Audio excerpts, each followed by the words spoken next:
I'm going to talk today about self-determination, which is a concept that's really very important for people with disabilities and something that's important for all people, really. And I thought what I'd start with is kind of a quote to put in context and get everyone thinking about what this could really mean that I really like, that's informed a lot of the work in the disability field. And that's, if students floated in life jackets for 12 years, and then all of a sudden we jerk those jackets away, would we expect them to swim? And so the question really becomes, historically, we've had a model to thinking about kids with disabilities that puts all of the control and the power in the hands of others versus the people themselves. And so our goal in promoting self-determination is to make people with disabilities the causal agent over their life, or that person that has the skills, the opportunities, and the supports to really be the person that's driving their lives. So we think about self-determination as the notion of being a causal agent over your life, the person that makes things happen. It's acting volitionally. It's taking and initiating actions to go after the things you want. It's acting in an agentic fashion, or having a pathway to get from point A to point B. So being able to identify what you want out of life, developing a plan and going after that plan.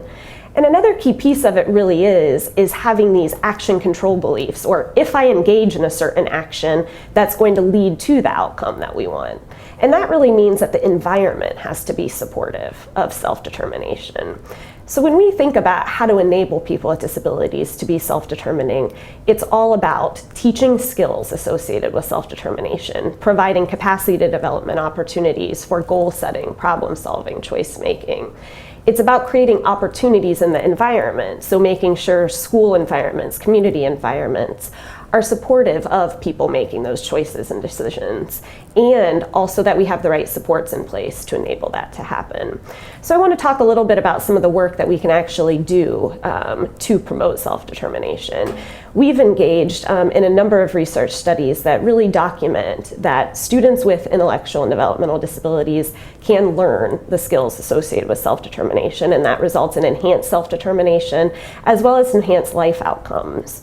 For example, we recently had a large project where we intervened with a number of different schools across the country and worked with teachers to get them to shift their instruction from being teacher-directed to being student-directed. It sounds like common sense oftentimes, but the notion of taking the idea out of the hands of teachers setting goals for students to students setting goals for themselves.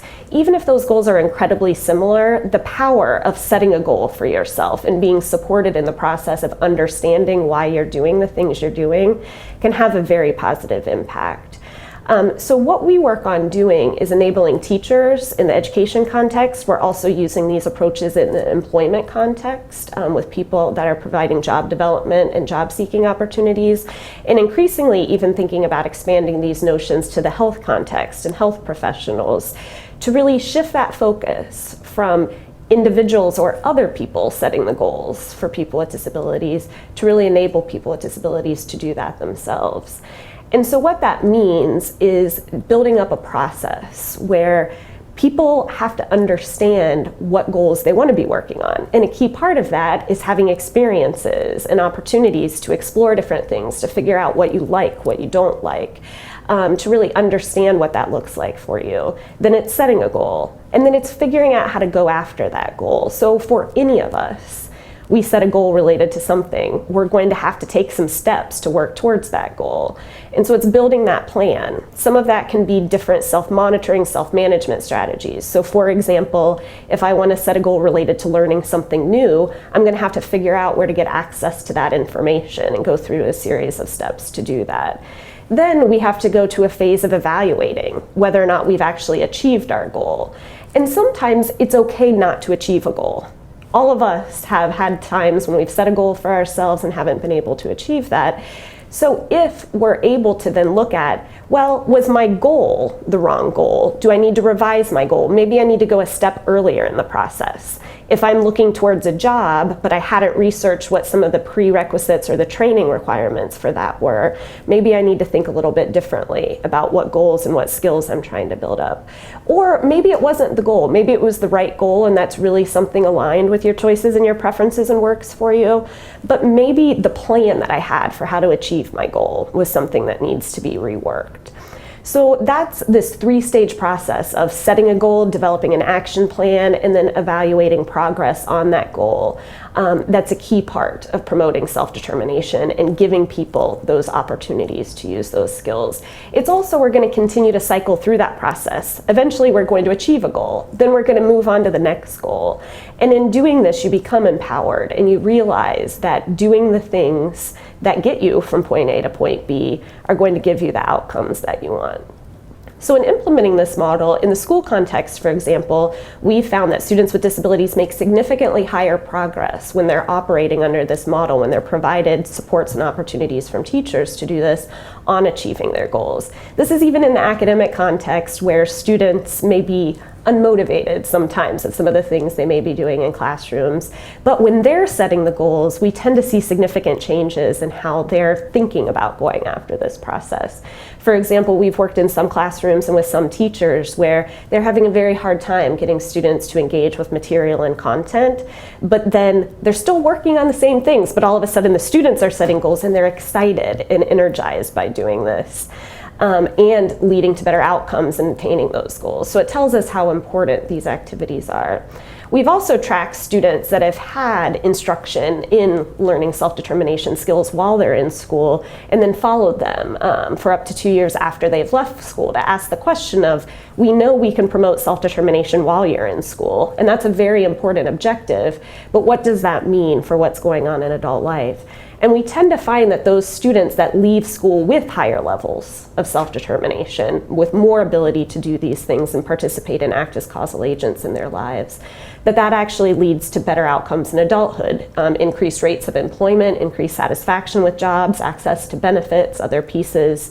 That really it's not just a matter of having a job, it's of having a job that you like, that you've been able to set goals around and have opportunities in. And then there's also better access to the community, ability to navigate around the community, and some of this probably relates to the ability to navigate challenges and barriers that come up. And so a lot of this, it's both building the opportunities for students to learn these skills and apply them in their lives, but then that other piece is changing the attitudes of others, that students with intellectual disabilities, they're going to struggle to do these things. We have to take care of and tell them what their goals are. But instead, with the right supports, we can really make this happen. So promoting self-determination is definitely something that has high value in that school context and in moving into the adult world. Then these activities related to being the person that's in charge of your life are going to continue to carry over. As I mentioned, thinking about this in the context of employment and finding a job and making progress on your job. The same principles of setting a goal, developing a plan for that goal, going after that goal apply to thinking through that process. It's the same thing related to health. All of us, I'm sure, have set goals related to, I want to lose weight, I want to exercise more, I want to do whatever this is. And we go through this sequence. And so supporting people with intellectual disability to be able to go through that sequence as well, to learn what that looks like, and to really build up the supports around them that enable that to drive the process is very important. So self-determination is all about being a causal agent, being the person that makes things happen in your life, having opportunities throughout all areas of your life, education, living in the community, to be the person that's directing that process. And it really is all about teaching these activities that we all learn and pick up over time, but providing the supports that enable that to be meaningful for people with intellectual disability, creating opportunities or responsive context and environments that allow that to happen, and then also building up that system of support and having the system of support from the individual to the family to the community, and then the service systems and policies as well that are really respective of and facilitating self-determination and causal agency.